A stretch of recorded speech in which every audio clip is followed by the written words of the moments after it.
మనము సార్ ఒకసారి మనము రాజ్ మొహమ్మద్ గారి దగ్గరికి వెళ్దాము. రిటైర్డ్ ప్రిన్సిపాల్ గారు. రాజ్ మొహమ్మద్ గారు వినబడుతుందండి?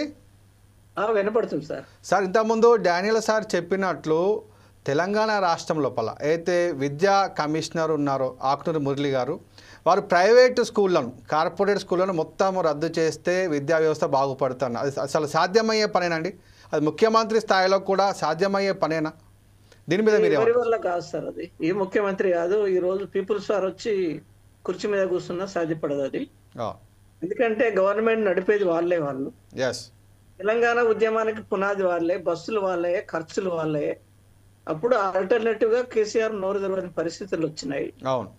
ఇప్పుడు మార్పు ఎక్కడ రావాలి అనే దాని మీద గవర్నమెంట్ జీవో తీస్తే అమలుకి రాదు సార్. అది అమలు చేయాలి. జీవో తీసిండ్లు కానీ అమలుకు రాలే. అది ఎట్లా సాధ్యం అవుతుంది అంటే పేరెంట్స్ మారాలి, తల్లిదండ్రులు మార్పు వస్తే తప్ప దీనికి నువ్వు గవర్నమెంట్ ఏది చేసినా ఏం కాదు. ఎందుకంటే వాడు ఎన్నో రకరకాల, నేను నిన్న మొన్న UKG, LKG, first class syllabus చూసిన నేను, పుస్తకాలు ఎలా ఉన్నాయి, పుస్తకాల యొక్క ప్రాధాన్యత ఎట్లా ఉంది అంటే ఎఫెక్టివ్నెస్ గా, అంటే పేరెంట్స్ చూసినా కూడా పుస్తకాల యొక్క ఎఫెక్టివ్నెస్ కనిపిస్తుంది.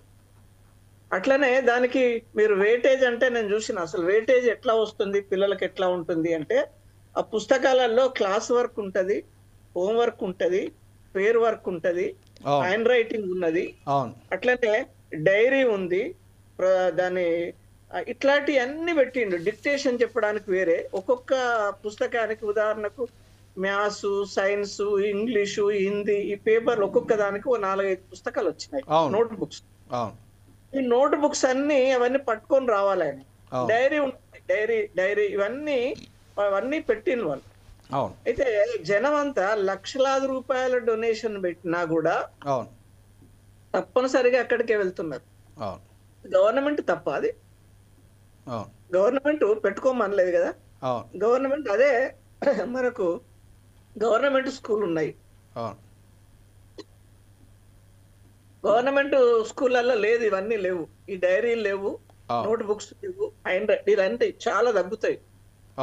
ఇప్పుడు అదంతా వాళ్ళు ప్రైవేట్ వాళ్ళు ప్రైవేట్ పాఠశాలలు, కార్పొరేట్ ఏదైతే పాఠశాలలు ఉన్నాయో వాళ్ళు పిల్లలకు భయభ్రాంతులకు గురి చేస్తారు. ప్రతిరోజు అన్ని బుక్కులు తీసుకురావాలి, బుక్ తీసుకురాకపోతే మీకు మైనస్ మార్కులు వేస్తాము అని చెప్పి బెదిరించడము, ప్రతిరోజు వాళ్ళ బుక్స్ చెక్ చేయడము, వారు తీసుకపోవడంలోనే వారు సగం జీవితం అలానే అయిపోతుంది. చదువుకుందాం అనేటువంటి వాళ్ళకి అసలు ఉద్దేశమే ఉండట్లేదు పిల్లలకి.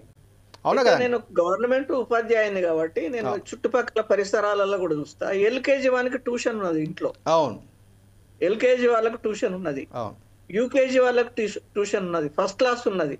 అంటే 5th వరకు గవర్నమెంట్ వదిలేసింది సార్. 6th నుంచో 10th వరకు గవర్నమెంట్ బుక్సే వాడాలి, ఇంత ముందు లెక్క కాదు. ఏదైతే గవర్నమెంట్ ప్రింట్ చేసిందో ఆ పుస్తకాలనే వాడాలి. 5th వరకు ఫ్రీ వదిలేసింది. ఈ 5th వరకు ఎఫెక్టివ్ గా ఉండడానికి రకరకాల కలర్ కు సంబంధించినవి, రకరకాల పుస్తకాలు సంబంధించినవి, తల్లిదండ్రులు కూడా అరే ఇన్ని రకాల పుస్తకాలు ఉన్నాయని ఇంప్రెస్ అయ్యే విధంగా ప్రైవేట్ వాళ్ళు తయారు చేశారు. దానికి కావలసిన డ్రెస్సులు కూడా వాళ్ళే తయారు చేశారు. మరి దీన్ని నివారించడం అంటే గవర్నమెంట్ ఏదో జీవో తీయాలి, గవర్నమెంట్ ఇది ఫిక్స్ చేయాలి అంటే చేయదు. గవర్నమెంట్ మరి ఆ విధంగా చేసిన అమలుకి వచ్చేది ఏం లేదు అక్కడ.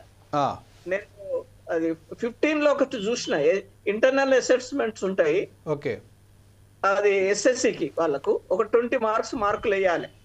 ఈ ప్రాజెక్టులు కానీ ఇవన్నిటి కూడా ప్రైవేట్ కాలేజీలలో, ఇప్పుడు అదే గవర్నమెంట్ కాలేజీలలోనో గవర్నమెంట్ స్కూళ్ళలోనో ఆ స్థాయిని బట్టి వాళ్ళు మార్కులు వేసేది. 15 ఇట్లా వేసుకుంటూ వచ్చేది. 16, 15, 14, 19, 20 ఇట్లా డివిజన్స్ ఉండేది. గవర్నమెంట్ ఏం చేసేది, గవర్నమెంట్ ఒక జీవో తీసుకొచ్చింది. దానికి నేను మానిటరింగ్ ఆఫీసర్ గా నేనే పనిచేసిన అది ప్రైవేట్ స్కూళ్ళల్లో. అన్ని ఒక స్కూల్లో మొత్తం అన్ని బ్రాంచీలలో 470 స్టూడెంట్లు ఉన్నారు ఎస్ఎస్సి. 470 స్కూళ్ళల్లో వాళ్ళకి ఏం చేసిందంటే అందరికి ఒక 400 మందికి 20/20 వేసిండ్లు, ఒక 70 మందికి 19/20 వేసిండ్లు. అంటే ఇట్లా వాళ్ళు గవర్నమెంట్ ఇచ్చింది, చాలా స్ట్రిక్ట్ గా ఇంప్లిమెంటేషన్ అయింది. ఆ ఇంటర్నల్ అసెస్మెంట్ చూడండి, ప్రైవేట్ ఏం చేస్తానో చూడండి, దాని మీద చర్య తీసుకోండి అని జీవో ఇచ్చిన అమలు కాలేదు. ఇక మేము ఎన్నో రకాల ప్రయత్నాలు చేసి గుంజుకొచ్చిన కొన్ని, కానీ ఇది గవర్నమెంట్ వల్ల అయ్యేది కాదు, పేరెంట్స్ లలో మార్పు రావాలి. ఈ పేరెంట్స్ ఏం చేస్తున్నారు, ఇక్కడ వచ్చిన మార్పు ఏంటంటే ఈ చదువు అంతా పిల్లల చదువు కాదు సార్, తల్లిదండ్రుల చదువు. తల్లిదండ్రులే నా పిల్లవాడిని ఏ స్కూల్ వేయాలి, ఏ స్టాండర్డ్లు వేయాలి, ఎక్కడ చేస్తే బాగుంటుందని లక్షలాది రూపాయలు పెట్టి ముందుకు వస్తున్నారు. ఇక్కడ ధనవంతుల ప్రాబ్లం లేదు, వాళ్ళేదో సెక్యూరిటీ వాళ్ళ జనం పోతారు, లేకుంటే వర్కర్ ను పంపిస్తారు, అదంతా ప్రాబ్లం. ఎక్కడ ప్రాబ్లం వస్తుంది అంటే మధ్య తరగతి వాళ్ళు. ఈ మధ్య తరగతి వాళ్ళు ఏం చేస్తారంటే కిందికి వస్తలేరు వాళ్ళు. వాళ్ళని చూసి ఆర్థికంగా ఉన్న వాళ్ళని చూసుకొని పోటీ పడి ముందుకు వస్తున్నారు వాళ్ళు. ఇప్పుడు వాళ్ళు మధ్య తరగతి వారు ప్రభుత్వ పాఠశాలలో చేర్పించలేక ఏదో అందరూ చుట్టుపక్కల వాళ్ళు ఏమనుకుంటారో, నా కొడుకుని నా బిడ్డని ప్రభుత్వ పాఠశాల చేర్పించడం అని అంటారన్న భయానికే ప్రైవేట్ పాఠశాలలు లక్షల లక్షల డొనేషన్, అంటే వారి తాహతుకు మించి అప్పులు చేసి నేను చూసిన ఎల్కేజీ పిల్లలకు కూడా ₹1,00,000 డొనేషన్లు ఉన్నాయి. ఇక ఎల్కేజీకి ₹1,00,000 ఉంటే వాడు ఇప్పుడు ఫస్ట్ క్లాసు సెకండ్ 10 సంవత్సరాలు అయ్యేసరికి వాడి ఆస్తులు మొత్తం అమ్ముకోవాలి. మధ్యతరగతి వాడు డ్యూటీలు ఏం చేసుకోవాలి, వచ్చే జీతం ఎంత, కుటుంబం హైదరాబాద్లో ఉంటే ఆ రెంట్లు ఎంత, తర్వాత కుటుంబ పోషణ ఎట్లా, ఇదంతా చూసుకుంటే వాడు చదువు 10th క్లాస్ అయిపోయేసరికి అప్పుల పాలవుతా ఉన్నారు తల్లిదండ్రులు. అవునా కాదండి, దీన్ని ఏమంటారు? అవును, అదొక స్టేటస్ గా మారింది. అవును, ఇప్పుడు చదివించడం అనేది ఒక స్టేటస్ గా, పక్కోళ్ళు చదివితే తను కూడా చదివియాలి. తన ఆర్థిక పరిధులేంది, వాళ్ళ ఆర్థిక పరిధులేంది అనేది కూడా చూడడం లేదు. ఇక్కడ జరగవలసింది ఏంటి అంటే తల్లిదండ్రులలో మార్పు రావాలి, పేరెంట్స్ లలో మార్పు రావాలి. నా కొడుకుని మరి ఇంత అప్పు చేస్తే వాడు రేపు ఏమవుతాడు, ఇప్పుడే యూకేజీ ఎల్కేజీలలో ఇంత కష్టపెడితే ఇంత అప్పు చేసి చదివిపిస్తే 10th వరకు ఏం కావాలి, 10th తర్వాత మళ్ళా వేరే కాంపిటీషన్. అంతే, మరి ఇంటి పక్క వాళ్ళు చైతన్య చేస్తే వీళ్ళు కూడా చైతన్య చేయాలి, తప్పదు. అంతేందుకండి ప్రైమరీ స్కూల్ దాటితో ఐఐటి ఫౌండేషన్ అని చెప్పేసి అవి అసలు అవసరం లేదు పిల్లలకి, అసలు ప్రెషర్ చేస్తా ఉన్నారు చాలా మంది. అవునా కదా? ఇప్పుడు గవర్నమెంట్ చదివే ఇప్పుడు 5th వరకు ఓన్ సిలబస్ సార్. అవును, 5th వరకు కూడా వాళ్ళు ఏం చేస్తారంటే ఎక్కడ ఎఫెక్ట్ ఉన్నదో, ఇప్పుడు ఈ స్కూల్లో ఉన్న బుక్స్ వేరే స్కూల్లో ఉండవు, వేరే స్కూల్లో వేరే బుక్స్ ఉంటాయి. అంటే ఇక్కడ కొన్న పుస్తకాలు ఈయన్నే చదువుతాలి, వేరే దగ్గర చెల్లవు, వేరే దగ్గర కొన్న ఇక్కడ చెల్లదు. ప్రైవేట్ వాళ్ళు ఇష్టం వచ్చినట్టు వాళ్ళ నోట్సే కావాలి, వాళ్ళ కాపీలే కావాలి, వాళ్ళ డ్రెస్సే కావాలి, వాళ్ళు అమ్మిన షూనే వాడాలి.